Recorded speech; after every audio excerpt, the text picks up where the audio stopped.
చిరంజీవి బాలయ్యకి hardcore mass fans ఉంటే మిగిలిన ఇద్దరు సీనియర్లకి న్యూట్రల్ ఫ్యాన్స్ ఉన్నారు. అటు జనరల్ ఆడియన్స్ తో పాటు ఈ హీరోలకి ఫ్యామిలీ ఆడియన్స్ బాగా కనెక్ట్ అవుతారు. మరి ఈ వయసులో కూడా తమ ఆడియన్స్ ని కాపాడుకునేలా సీనియర్లు ఏం చేస్తున్నారు? మరో senior hero Venkatesh mass action జోలికి వెళ్లకుండా ఫస్ట్ నుంచి తనకు హిట్స్ ఇచ్చిన ఫ్యామిలీ ఆడియన్స్ ని నమ్ముకున్నారు. అందుకే వెంకటేష్ సినిమా అంటే మినిమం గ్యారంటీ అనే టాక్ కి కేర్ ఆఫ్ అడ్రస్ అయ్యారు. మిగిలిన హీరోలు మాస్ యాక్షన్ అంటూ పరుగులు పెడుతుంటే వెంకటేష్ మాత్రం ఫ్యామిలీ సబ్జెక్టులతోనే హిట్లు కొడుతున్నారు.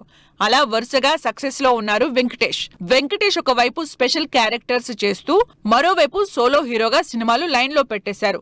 మనశంకర వరప్రసాద్ తో చిరంజీవితో పాటు ఇంపార్టెంట్ రోల్ చేసిన వెంకటేష్ త్రివిక్రమ్ తో ఆదర్శ కుటుంబం అనే ఇంట్రెస్టింగ్ మూవీ చేస్తున్నారు.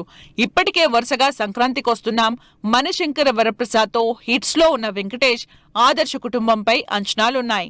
ఈ సినిమా కంప్లీట్ కాకముందే కెరీర్ లో బిగ్గెస్ట్ హిట్లిచ్చిన అనిల్ రావిపూడితో జనవరి 12 విడుదల అనే సినిమా చేస్తున్నారు.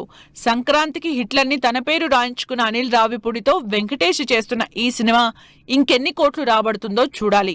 మిగతా సీనియర్ హీరోలందరూ బాక్సాఫీస్ లెక్కలు, క్రేజ్ విషయంలో యంగ్ హీరోలతో పోటీ పడుతుంటే ఫిట్నెస్ విషయంలో పోటీ పడుతున్నారు 65 ఏళ్ల నాగార్జున. డిఫరెంట్ కంటెంట్ మూవీస్ చేస్తున్న నాగార్జున ప్రస్తుతం రా కార్తిక్ తో తన 100వ సినిమా చేస్తూ బిజీగా ఉన్నారు.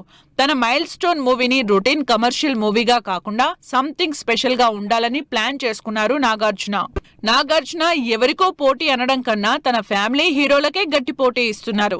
రీసెంట్ గా వెరైటీ మ్యాగజైన్ కి ఇచ్చిన ఇంటర్వ్యూలో నాగ చైతన్య, అఖిల్ ఇద్దరికంటే నాగార్జున అదిరిపోతున్నారంటూ ఫ్యాన్స్ కామెంట్ సోషల్ మీడియాలో వైరల్ అవుతున్నాయి. దీనికి తోడు నాగ చైతన్య, అఖిల్ 100 కోట్ల హిట్లు కొట్టారు. ఇక నెక్స్ట్ నాగార్జునదే లేట్ అంటున్నారు ఆడియన్స్.